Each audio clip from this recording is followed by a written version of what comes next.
내가 이런 걸 당할 줄이야. 나는 절대 안 당할 줄 알았는데. 이게 맞나?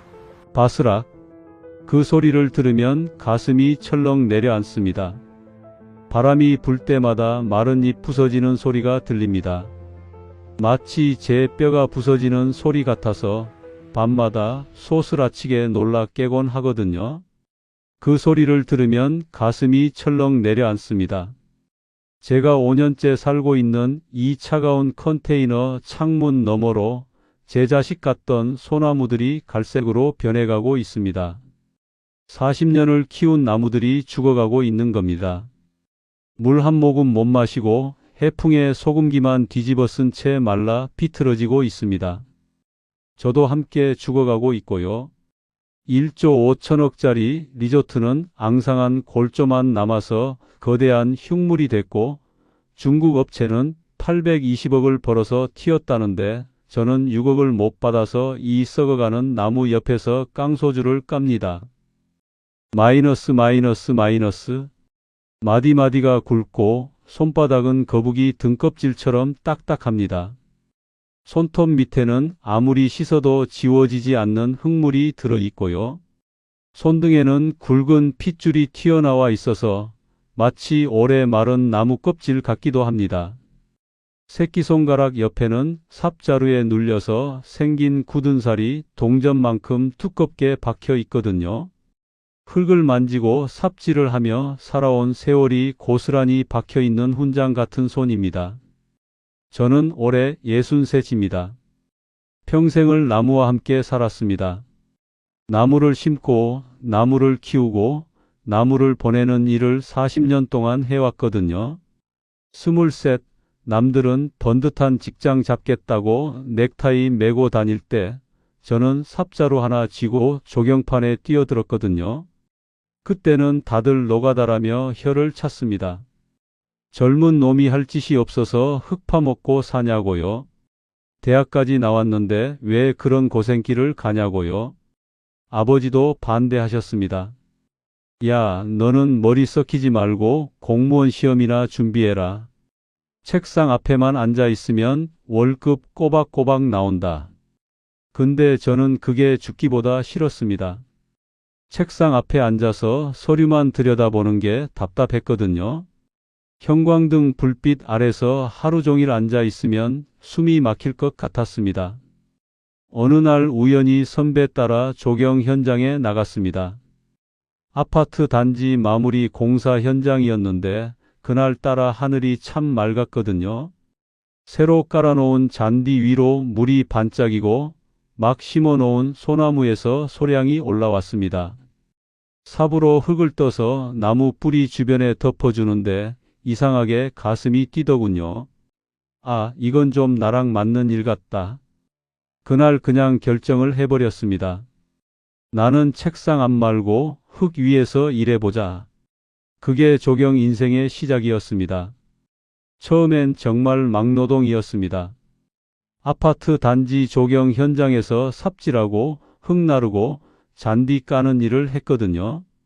한여름 떼약볕 아래서 일하면 등이 익어서 껍질이 벗겨졌습니다. 한겨울에는 손이 얼어서 삽자루를 쥘 수가 없었어요. 장갑을 껴도 소용없었습니다. 손가락 끝 감각이 사라지고 손톱 밑이 터져서 피가 배어 나왔거든요. 밤에 집에 오면 온몸이 욱신거려서 이부자리에 누워도 잠이 안 왔습니다. 그래도 이상하게 좋더군요.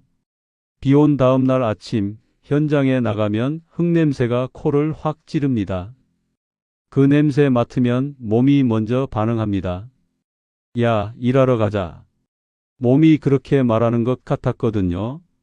나무를 심고 물을 주고 가지를 쳐주면서 저는 조금씩 배워갔거든요.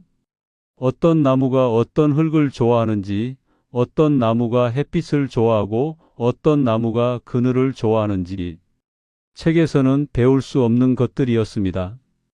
현장에서 흙을 만지고 나무를 만지면서 체득한 지식이었어요.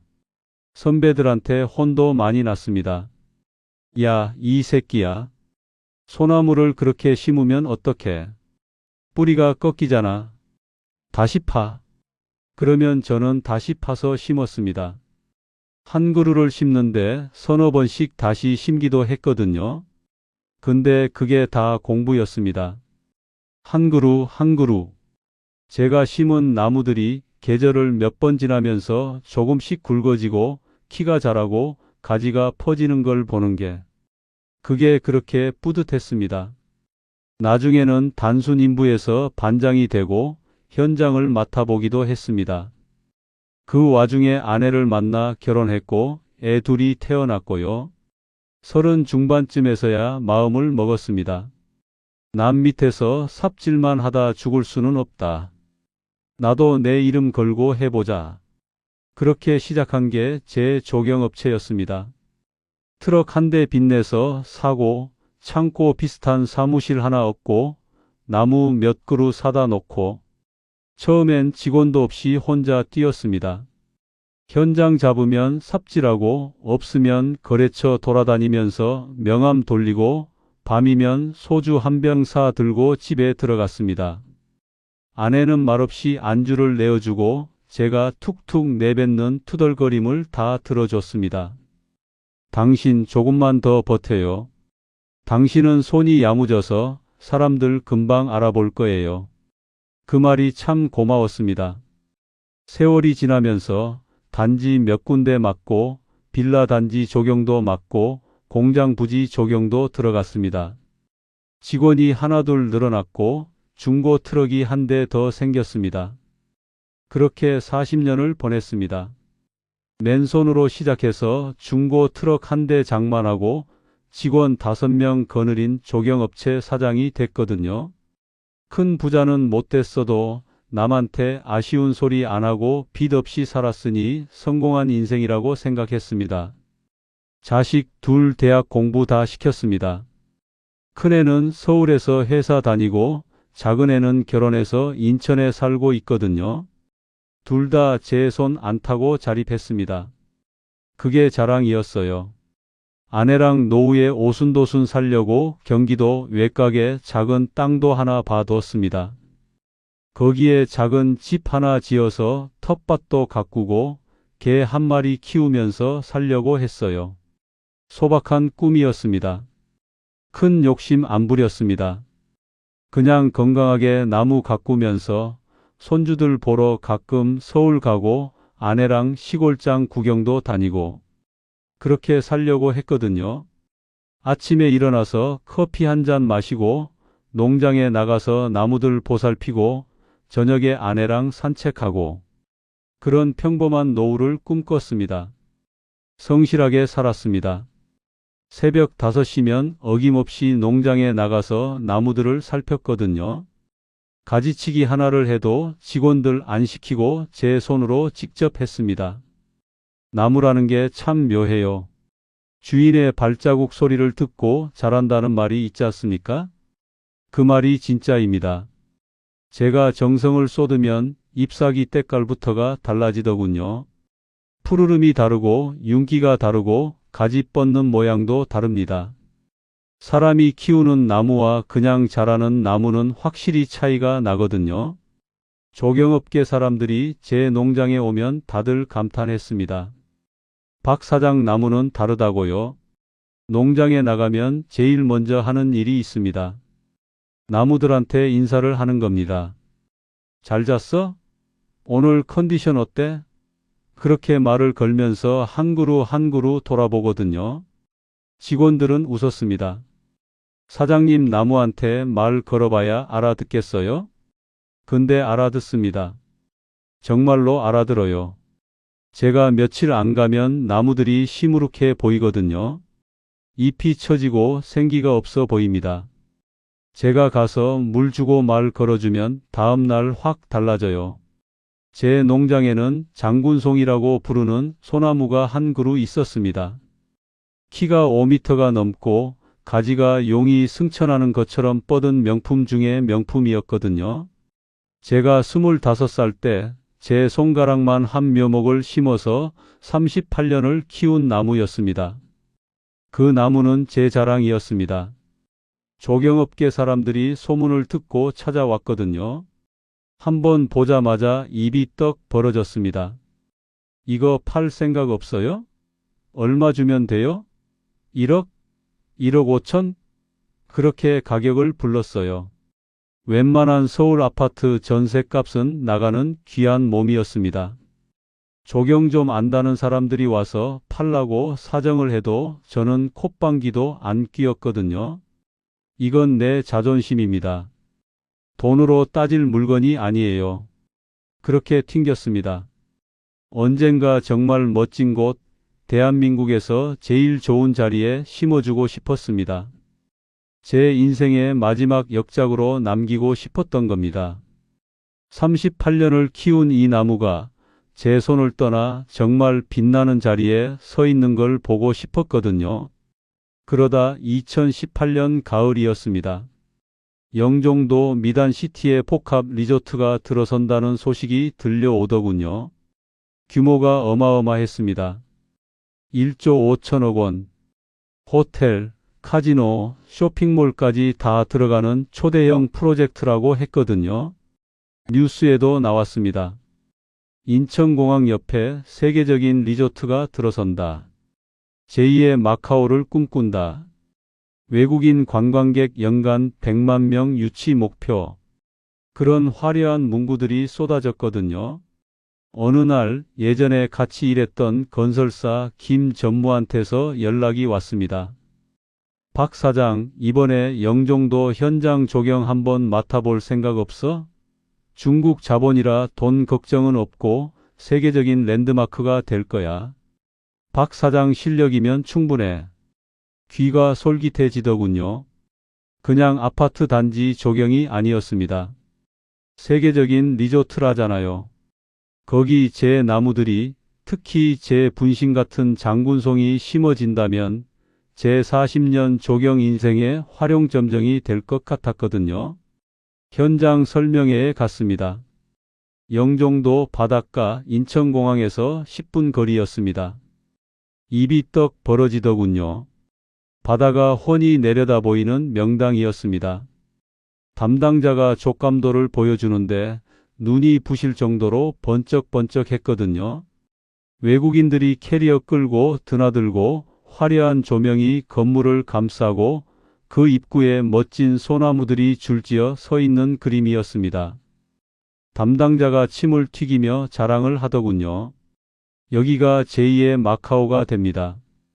중국 프리그룹 아시죠? 중국 부동산 업계 상위 5위 안에 드는 회사예요. 돈이 썩어나는 회사입니다. 공사비 떼일 걱정은 아이고 그런 걱정은 하지도 마세요. 그 프리그룹이라는 이름, 그리고 1조 5천억이라는 숫자, 그게 저를 완전히 안심시켰거든요. 중국 굴지에 기업이 투자하는데 설마 돈을 안 주겠나? 인천공항이 바로 코앞인데 설마 망하겠나? 정부에서도 밀어주는 사업이라는데 설마 중단되겠나? 그런 생각이 들었습니다. 계약서를 쓰던 날 손이 덜덜 떨렸습니다. 총 공사비 15억. 제 인생 최대 규모의 계약이었거든요. 그중 1차분으로 6억 원어치 나무를 먼저 심기로 했습니다. 볼펜을 쥔 손에 땀이 흥건하게 배어 나오더군요. 계약서를 읽는데 글자가 제대로 안 들어왔습니다. 흥분해서 그랬는지 아니면 무의식적으로 불안해서 그랬는지 모르겠습니다. 지금 생각해보면 그때 계약서를 제대로 읽었어야 했거든요. 공사가 중단되면 어떻게 되는지, 대금 지급 조건은 뭔지, 담보는 뭔지. 근데 안 읽었습니다. 그냥 금액만 확인하고 도장을 꾹 눌렀거든요. 도장을 찍는데 마치 제 인생을 도장에 담아 찍는 기분이었습니다. 집에 와서 아내한테 큰 소리를 쳤습니다. 여보, 나 이제 진짜 큰 물에서 논다. 이번 거 잘 끝내면 우리 노후는 걱정 없어. 당신 고생 끝이야. 내가 나중에 벤츠 한 대 뽑아줄게. 아내가 웃으며 삼겹살을 구워주더군요. 당신 너무 무리하지 마요. 그냥 건강하게만 일해요. 욕심 부리지 말고요.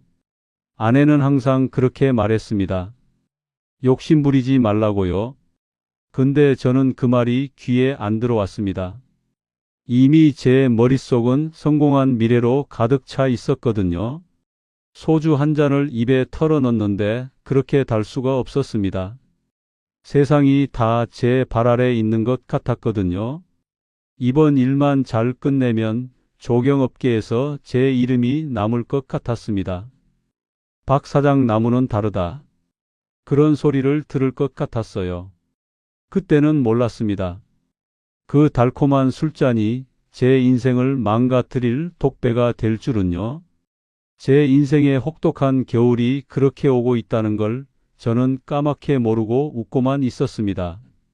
마이너스 마이너스 마이너스. 영종도 바닷바람은 찼지만 제 가슴은 뜨거웠거든요. 드디어 제 나무들이 세상에 나갈 날이 온 겁니다.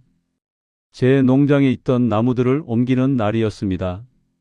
특히 제가 아끼던 그 장군송. 그 녀석을 트럭에 싣는데 묘한 기분이 들더군요. 딸 시집 보내는 기분이랄까요? 기쁘면서도 서운하고 뿌듯하면서도 아쉬운 그런 기분이었습니다. 뿌리분 감는 데만 꼬박 하루가 걸렸습니다. 나무를 옮길 때는 뿌리를 다치지 않게 흙을 둥글게 파서 천으로 감아야 하거든요. 직원 4명이 달라붙어서 조심조심 작업을 했습니다. 혹시라도 상처 날까봐 인부들한테 소리를 꽥꽥 질러가며 조심시켰거든요. 야, 이놈들아. 그게 얼마짜린 줄 알아? 살살 다뤄, 살살. 뿌리 하나라도 다치면 나무가 죽는다고. 제 목소리가 쉴 정도로 소리를 질렀습니다. 직원들이 투덜거렸습니다. 사장님, 나무가 사람도 아니고 그렇게까지 해야 돼요? 근데 저는 단호했습니다. 나무도 생명이야. 함부로 다루면 안 돼. 그렇게 말하면서 제 손으로 직접 뿌리분을 만졌거든요. 크레인으로 나무를 들어 올리는 순간 가슴이 철렁했습니다. 38년을 제 농장에서 자란 나무가 처음으로 하늘로 떠오르는 거였거든요.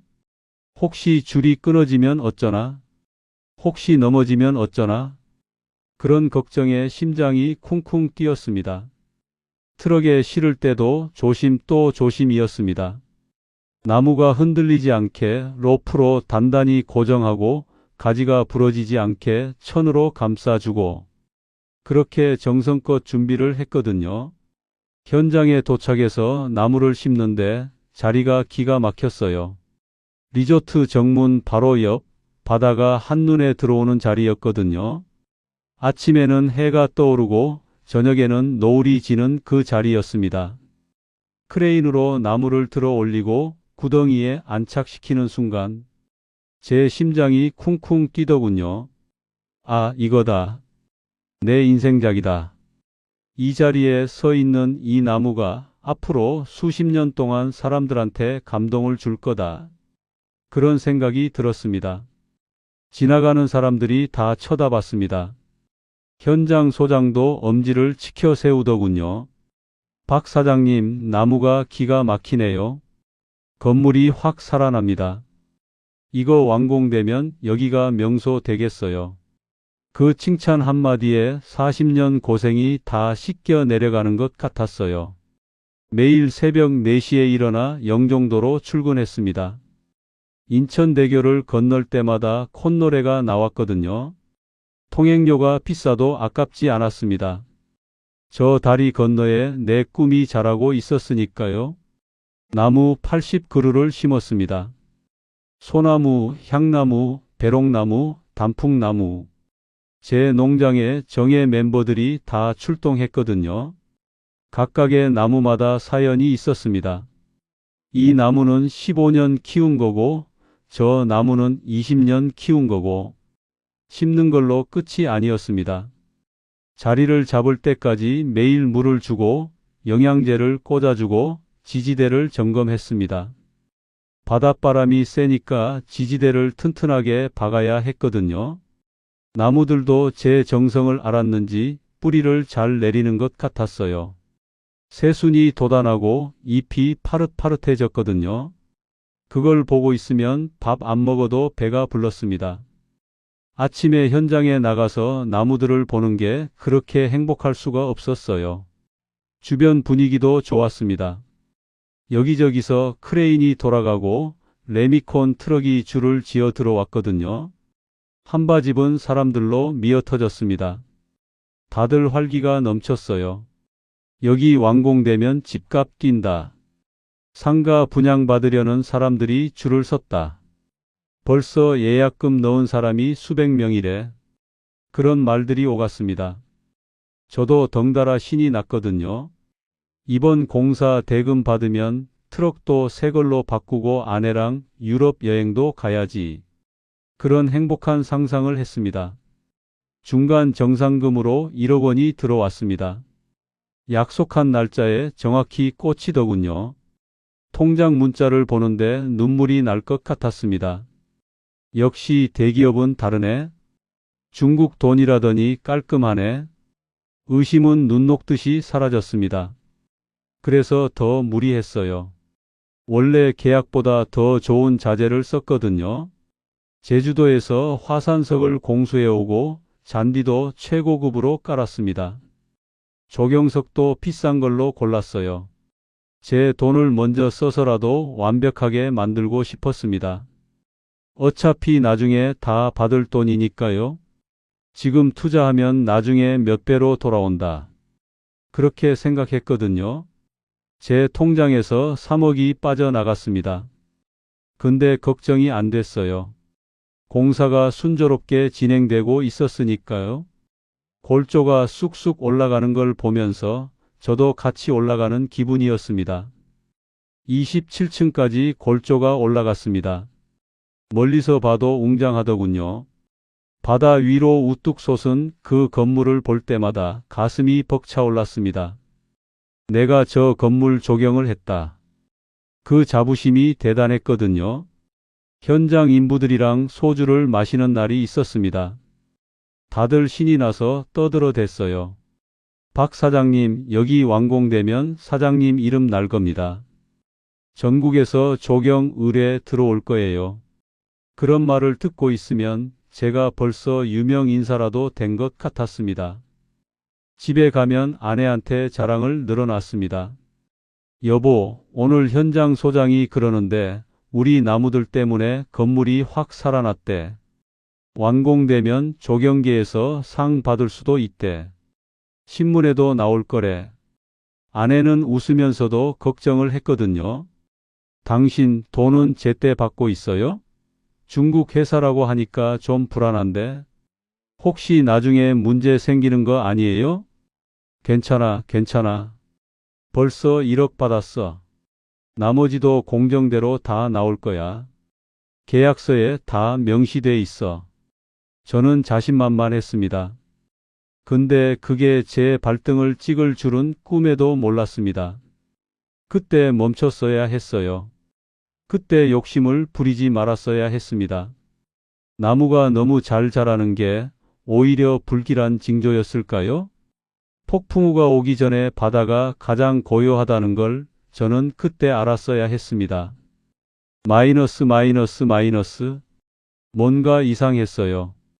현장 분위기가 묘하게 달라졌거든요. 원래는 레미콘 트럭이 꼬리를 물고 들어와야 하는데 뜸해졌습니다.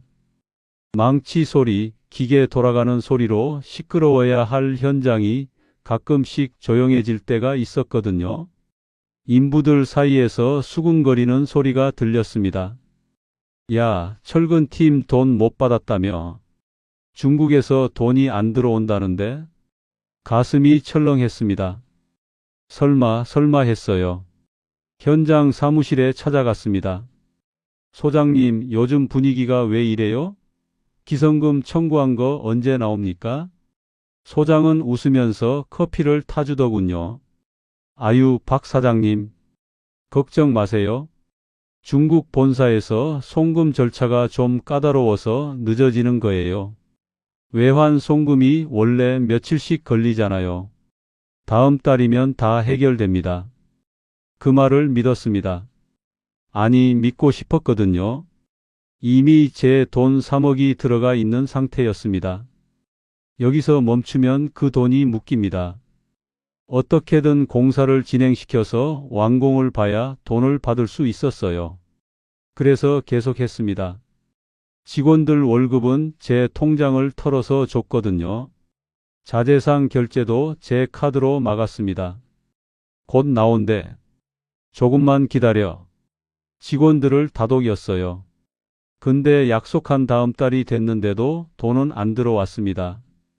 오히려 공사가 더 느려졌어요. 27층까지 골조는 다 올라갔는데 외벽 유리를 붙이다가 말았거든요. 크레인이 멈춰 섰습니다. 그때부터 불안해서 잠이 안 오더군요. 새벽에 현장에 나가보면 멈춰 선 크레인이 마치 십자가처럼 보였습니다.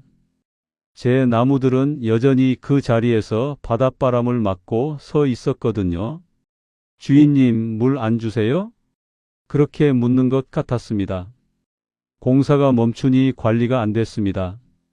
원래는 현장에서 물을 끌어다 써야 하는데 수도가 끊겼거든요. 전기도 끊겼습니다. 나무는 물이 생명인데 물을 줄 수가 없었어요. 제 트럭에 물탱크를 싣고 날랐습니다. 기름값 써가며 제 몸 써가며 물을 퍼 날랐거든요. 다른 공종 사람들은 다 철수했습니다.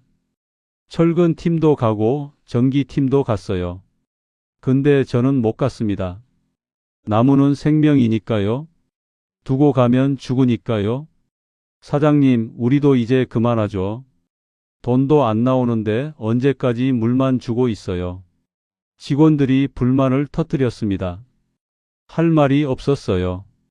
이번 달까지만 해보자. 내가 어떻게든 받아낼게.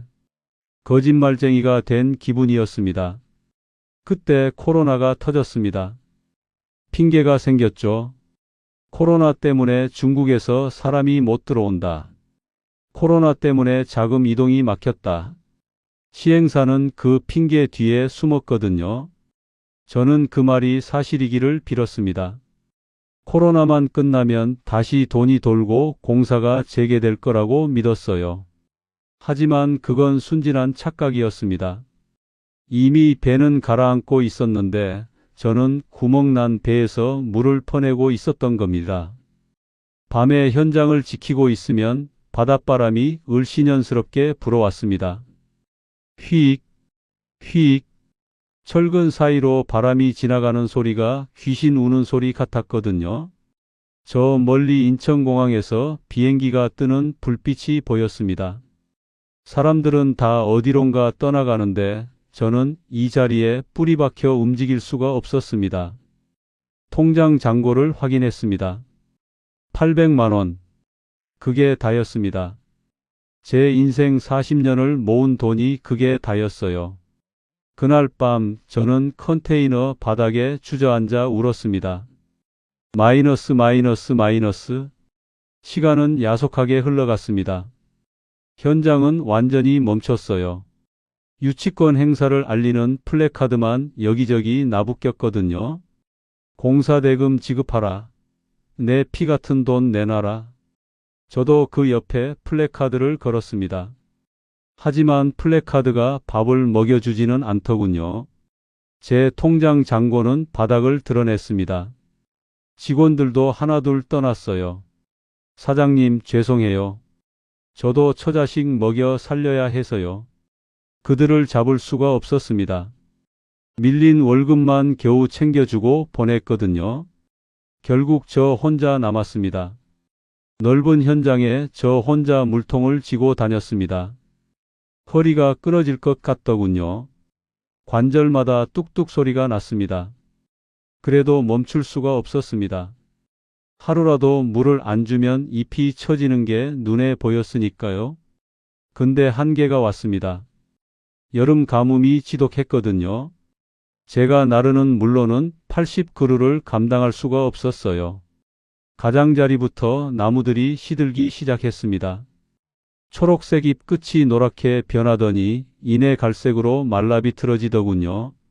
그걸 보는 심정이 어땠는지 아십니까? 자식이 굶어 죽어가는 걸 보는 부모 심정이었습니다. 가위로 마른 가지를 잘라내는데 제 손가락을 자르는 것 같았거든요. 미안하다. 미안하다. 나무를 붙잡고 울었습니다. 집에 가면 아내 얼굴 보기가 무서웠습니다. 생활비를 못 갖다 준 지 1년이 넘었거든요. 아내가 식당 설거지 알바를 시작했다는 걸 나중에 알았습니다. 그 고운 손이 물에 불어 터진 걸 보고 화장실에 가서 입을 틀어막고 울었습니다. 여보, 그만 포기해. 나무가 사람보다 중요해? 아내가 소리쳤습니다. 6억이야. 6억이라고. 그걸 어떻게 포기해? 저도 악을 썼거든요. 돈 때문인지 나무 때문인지 제 자존심 때문인지 저도 헷갈렸습니다. 그 무렵 제 인생의 역작이라던 장군송이 아프기 시작했습니다. 솔잎 혹파리가 꼈거든요.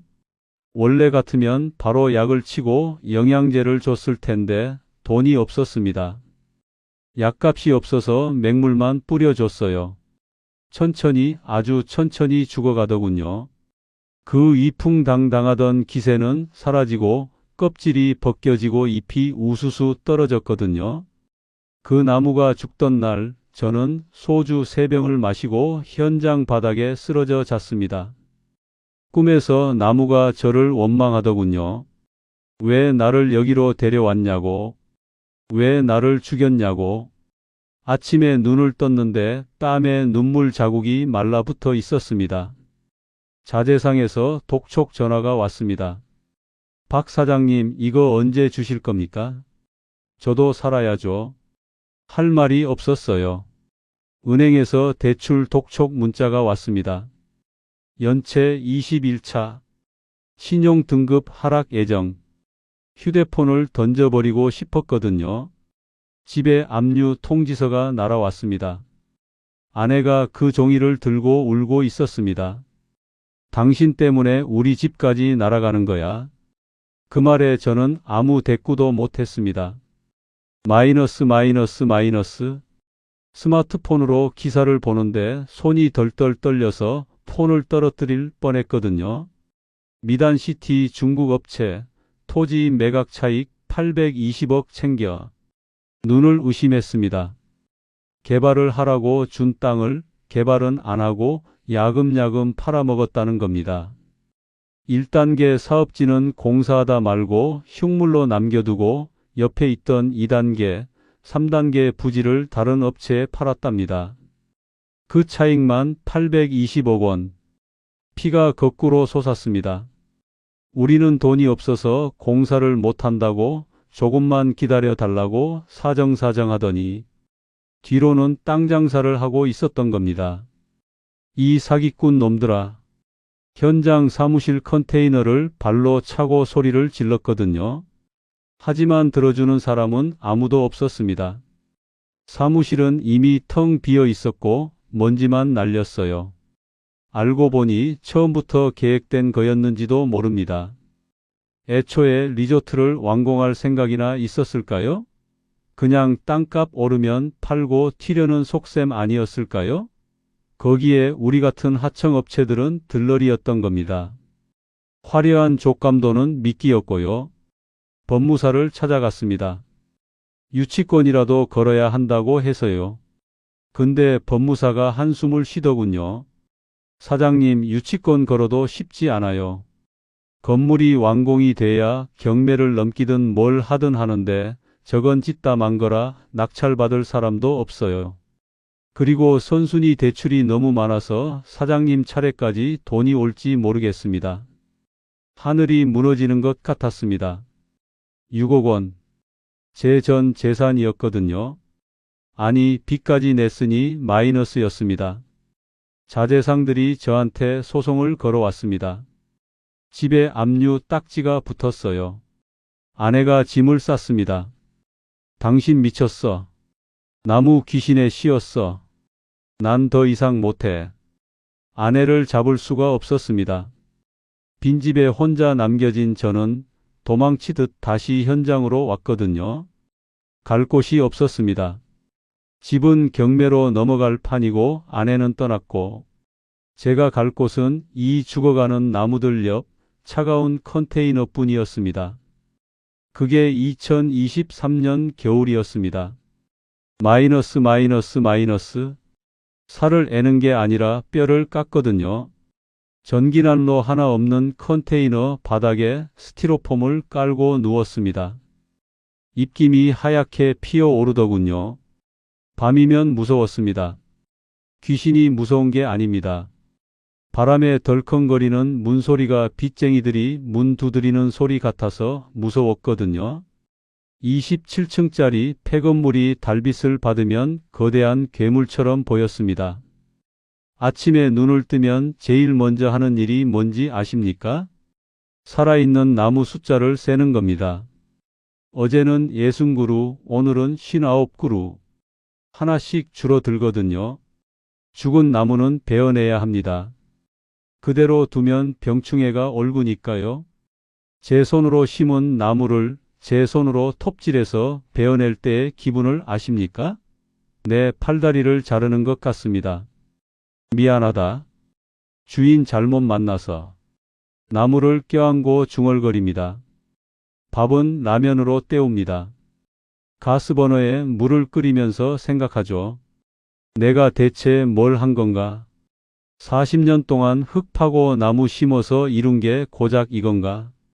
63세, 가족도 없이, 돈도 없이 이 쇠통 속에 갇혀있는 꼴이라니. 가끔 사람들이 구경을 옵니다. 폐허 체험한다고, 흉물 구경한다고 오거든요. 젊은 사람들이 카메라를 들고 깔깔거리며 사진을 찍습니다. 와, 대박. 진짜 망했네. 여기 귀신 나올 것 같아. 그 소리를 들으면 숨고 싶습니다. 내 인생이 그들에게는 구경거리가 됐구나. 한때는 여기가 랜드마크가 될 거라고 자랑했는데 지금은 인천공항 옆 최대 흉물이라고 불리니까요. 어느 날은 거울을 봤습니다. 거울 속에 웬 노숙자가 있더군요. 머리는 떡지고 수염은 덥수룩하고 눈은 캥하고 그게 저였습니다. 한때는 김 사장님 소리 듣던 넥타이 매고 현장 설명에 다니던 그 사람이 아니었습니다. 그냥 망한 노인이었습니다. 휴대폰에 아내 번호가 떴습니다. 손이 떨려서 통화 버튼을 못 눌렀거든요. 결국 그냥 꺼버렸습니다. 무슨 얼굴로 목소리를 들어요. 밤이면 별을 봅니다. 컨테이너 밖에 나와서 하늘을 쳐다보면 별이 쏟아질 것 같습니다. 이렇게 맑은 하늘 아래에서 저는 지옥을 살고 있습니다. 마이너스 마이너스 마이너스. 도대체 어디서부터 잘못된 걸까? 첫째, 간판만 믿었습니다. 중국 대기업 1조 5천억. 그 화려한 숫자에 눈이 멀어 계약서에 독소 조항을 보지 못했거든요. 공사가 중단되면 돈을 어떻게 받을지 안전장치는 있는지 확인하지 않았습니다. 그냥 설마 했어요. 그 설마가 사람을 잡더군요. 둘째, 몰빵을 했습니다. 모든 자금을 이 한 현장에 쏟아 부었거든요. 리스크 관리라는 걸 몰랐습니다. 여기가 막히면 다른 데서라도 숨통이 트여야 하는데 여기가 막히니 제 인생 전체가 막혀버렸어요. 욕심이었습니다. 한 방에 노후 준비 끝내려는 욕심. 셋째, 신호를 무시했습니다. 돈이 밀리기 시작했을 때 그때라도 손을 뗐어야 했거든요. 매몰 비용이 아까워서 들어간 돈이 아까워서 계속 물을 부었습니다.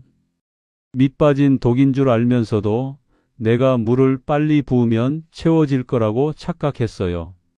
넷째, 남의 땅에서 꿈을 꿨습니다. 내 땅도 아닌데 남의 땅에 내 꿈을 심었거든요. 땅 주인이 마음을 바꾸면 내 꿈은 하루아침에 뽑혀 나간다는 걸 몰랐습니다. 중국 업체는 언제든 짐 싸서 떠나면 그만인 이방인이었어요. 그들에게 우리는 쓰고 버리는 소모품이었던 겁니다. 다섯째, 가족의 경고를 무시했습니다. 아내가 처음부터 걱정했거든요. 돈 바로 안 나오는 일은 하지 말자고 했습니다. 근데 저는 제 경험만 믿고 밀어붙였어요. 40년 경력이면 충분하다고 생각했는데 그게 교만이었습니다. 후회는 아무리 빨라도 늦습니다. 이제 와서 땅을 치고 통곡해봐야 죽은 나무가 살아 돌아오지 않거든요. 떠난 아내가 돌아오지 않습니다. 820억을 챙겨 떠난 그들은 지금쯤 어디선가 샴페인을 터뜨리고 있겠죠. 그 생각만 하면 자다가도 이가 갈립니다. 마이너스. 제 옆에는 아직 숨이 붙어 있는 나무 신여그루가 있거든요. 비쩍 말랐지만 아직은 살아 있습니다. 이 녀석들마저 죽으면 저도 죽을 것 같아서 오늘도 물통을 집니다. 시청자 여러분, 특히 은퇴를 앞두고 계시거나 평생 모은 돈으로 투자를 고민하시는 분들, 제 꼴을 똑똑히 봐 주십시오. 화려한 족감도 믿지 마십시오. 그림은 그림일 뿐입니다. 글로벌 기업 믿지 마십시오. 그들은 철저하게 이익만 쫓습니다. 담당자의 호언장담 믿지 마십시오. 책임지는 놈 하나 없습니다. 돌다리도 두들겨 보고 건너라는 옛말 하나 틀린 거 없거든요. 저는 돌다리가 아니라 금다리인 줄 알고 뛰었다가 물에 빠졌습니다. 제가 드리는 체크리스트는 8가지입니다. 첫째, 상대 회사의 실체를 확인하세요. 중국 자본이든 외국 자본이든 무조건 확인해야 합니다. 한국에 있는 법인의 자본금이 얼마인지, 재무제표는 어떤지, 과거에 어떤 프로젝트를 했는지, 홈페이지만 보지 말고 금융감독원 전자공시에 들어가서 직접 확인하세요. 둘째, 계약서는 변호사한테 꼭 검토받으세요. 계약서 검토 비용 아깝다고 생각하지 마세요. 몇십만 원 아끼려다 몇억 날립니다. 셋째, 성금은 최소 50% 이상 받으세요. 성금이 적으면 여러분이 선투자하는 겁니다. 그런 회사는 잔금도 못 줄 확률이 높아요. 넷째, 개발 계획만 보지 말고 수요를 확인하세요. 화려한 족감도는 누구나 만들 수 있습니다. 중요한 건 그 계획이 실현 가능한지예요. 다섯째, 욕심을 버리세요. 이번 한 번만 대박 나면이라는 생각은 버리세요. 투자는 욕심으로 하는 게 아닙니다. 여섯째, 선배들한테 조언을 구하세요. 부끄러워하지 말고 자존심 버리고 솔직하게 물어보세요. 일곱째, 가족과 상의하세요. 혼자 결정하지 마세요. 가족들이 반대하면 그 이유를 진지하게 들어보세요. 여덟째, 최악의 상황을 대비하세요.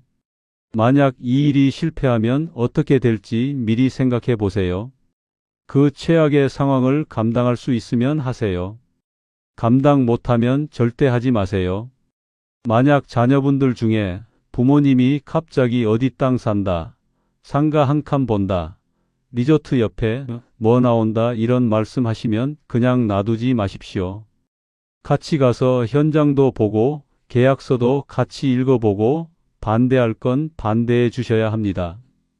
저는 이제 욕심 없습니다. 그저 제가 심은 이 나무들, 남은 녀석들이라도 살려서 좋은 주인 찾아주는 거, 그리고 아내에게 가서 무릎 꿇고 비는 거. 미안하다. 내가 어리석었다. 다시는 욕심 안 부리겠다. 그 말 한마디 하는 게 제 마지막 소원입니다. 여러분은 저처럼 되지 마십시오. 뿌리가 튼튼해야 합니다. 돈보다 중요한 건 지키는 겁니다. 내 가족, 내 건강, 그리고 내 평범한 일상. 그게 진짜 대박입니다. 혹시 저처럼 믿었던 투자에 실패해서 고통받고 계신 분이 있나요? 아니면 주변에 이런 유령 건물 때문에 피해 보신 분 계신가요? 댓글로 여러분의 이야기를 들려주세요. 혼자 끙끙 앓지 마시고 털어놓으시면 저처럼 골마 터지지는 않을 겁니다. 긴 이야기 들어주셔서 감사합니다.